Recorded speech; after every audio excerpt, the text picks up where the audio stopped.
So I need to apologize to Hokum because when the first trailer released December last year, I watched it and just thought, meh, it's all right, I suppose. Nothing about it really grabbed me. I genuinely thought it was going to be one of those horror films that I just completely forget about a week later. Then people started talking about it and reviewing it. Everyone kept saying the same thing. You've got to watch Hokum. It's genuinely creepy. It's one of the best horror films of this year, which I take with such a grain of salt these days because there's been so many situations where they have actively said, this is the scariest film of this year.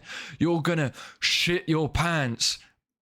And it never happens. It's mid. But eventually I caved. I saw the film and yeah, I was totally wrong. The film is brilliant. If you've ignored it like the plague, like I did for a long time, hopefully by the end of this video, I'll convince you to put it on your watch list and go and see it for yourself. Because I honestly think it's worth your time. One thing I loved about this film straight away was that Hokum doesn't feel like it's in a rush. Nowadays, many modern horror films tend to throw something scary at you every 5 minutes just to be able to keep your attention because everyone's got TikTok brain and everyone wants everything super fast. This doesn't. It feels like a real slow burner. It gives you time to soak up the atmosphere. And because of that, when something does eventually happen, it lands so much harder. The story follows Adam Scott, who you may already know from something like Severance, or if you're like me, you'll always know him as Derek from Step Brothers. I don't really care how many dramatic performances he gives.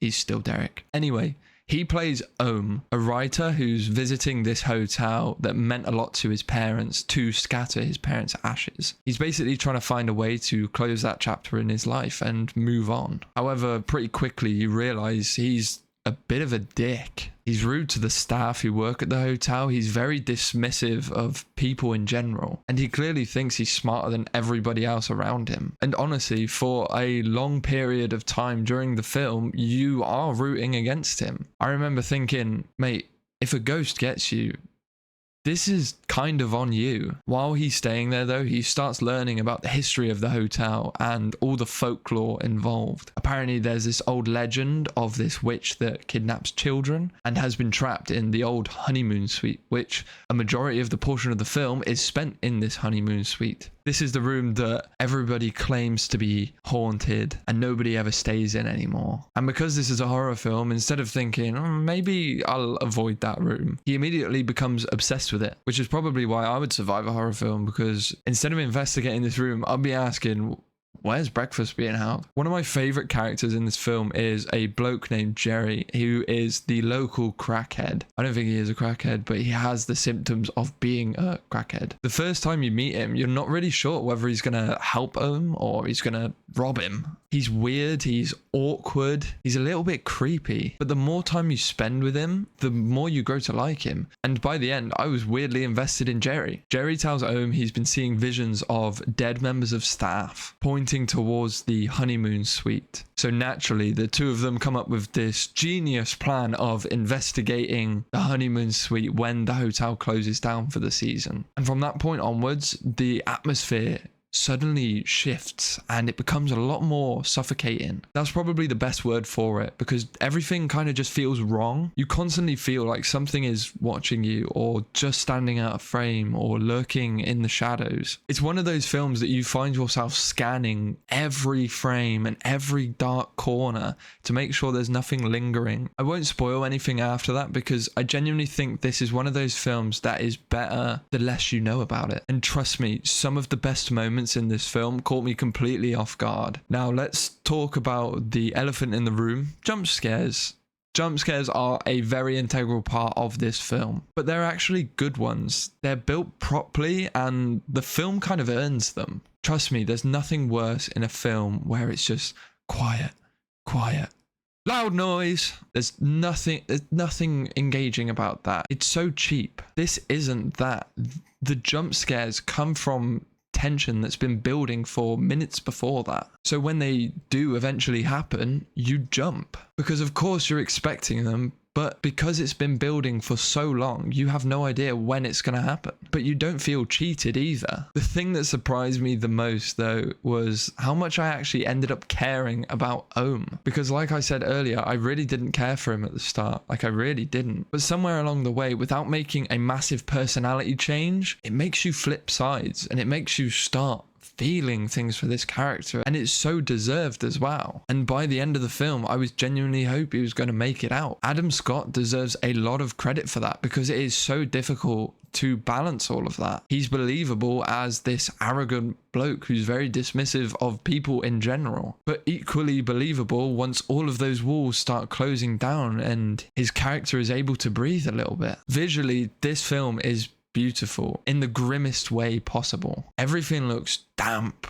cold, grey. It's a dark film, as if the building has been abandoned for decades. Yes, the reception can look semi-pleasing, but again, there's a lingering feeling of something lurking around every corner, and it's uncomfortable and stressful at times as well. The hotel almost feels alive, where it's watching you and everything that's happening inside of it. I love horror films that make the set piece a part of the story, make it feel alive, and Hokum absolutely delivers on that point. The cinematography is some of the best I've seen in a very long time in a horror film. There are a lot of shots that just kind of linger and hang there a little bit too long, way longer than feels comfortable. And it could be something as simple as looking at a statue or looking at a clock or looking in a doorway, but nothing's happening. But because the camera refuses to cut away, you think that something's gonna jump out. It's amazing the ability this film has to make you uncomfortable. And I'm seeing that a lot more recently, especially with Obsession and Evil Dead. Like, it does just make you uncomfortable. And it's so nice to actually feel a little bit stressed during horror films these days. There's also this brilliant sequence with this dumbwaiter, which I won't spoil, but it's a really claustrophobic scene. But the filmmakers make this really clever decision, which I think a lot of people aren't going to notice immediately. When Adam eventually gets into this dumbwaiter, the aspect ratio changes from a normal widescreen to a 4:3 ratio, like that boxed kind of ratio. And it's such a clever decision, because being in a dumbwaiter, if you've seen a dumbwaiter before, which everyone pretty much has, is a claustrophobic thing. And the fact that the filmmakers decided to shrink that aspect ratio to make it feel even tighter than it already is just goes to show how clever these filmmakers are. I don't know, I absolutely love little filmmaking decisions like that, and to a normal viewer, most people won't consciously notice it, but they'll definitely feel it. Another thing that not many people are going to mention is the sound design in this film. The sound design is incredible. The film really knows when to stay quiet. Sometimes the silence is actually worse than any monster imaginable. Just listening to the floorboards creak, or distant footsteps, or even just a wind outside. Tiny little noises that make your brain start thinking and imagining things. And finally, a thing that I do really like about this film, that it doesn't feel like it needs to explain absolutely everything to you, because it doesn't. There are unanswered questions. Some horror films tend to over-explain themselves, which kind of gets rid of the whole idea of thinking of things yourself, where every mystery gets wrapped up and every question is answered. Yeah, it's nice to have all your questions answered, but it doesn't give the audience a chance to think about the film and come up with their own ideas. Personally, I think horror is always better when your imagination has something to do. So yeah, I owe this film a massive apology. There are a lot more things in this film that I would like to talk about, but it enters spoiler territory, which I don't really want to ruin for anyone, because this film is genuinely a good time. I watched it with a group of mates and it was fun. We had a really good time watching it. I think it's going to be a lot scarier if you watch it on your own, but still, watching it with mates was a good time, and it did scare the living shit out of me. I completely wrote it off before I even gave it a chance, and it turns out it's one of my favorite horror films of this year. If you like a slow burn horror, atmosphere over gore, characters you end up really caring about, and some genuinely clever filmmaking, this film's for you. I don't see any reason you shouldn't go see it. And if you have already seen it, let me know what you thought. I'd love to hear whether it worked for you just as much as it worked for me. But yeah, that's going to wrap it up for this video. I really appreciate you sticking around till the end. I know this is kind of a long one, but it's genuinely a good film and I would highly recommend watching it. I think I gave it an 8 out of 10 on Letterboxd. So yeah, I appreciate you watching. If you could like and subscribe, I'd really appreciate it. It goes a really long way. But yeah, thanks for watching.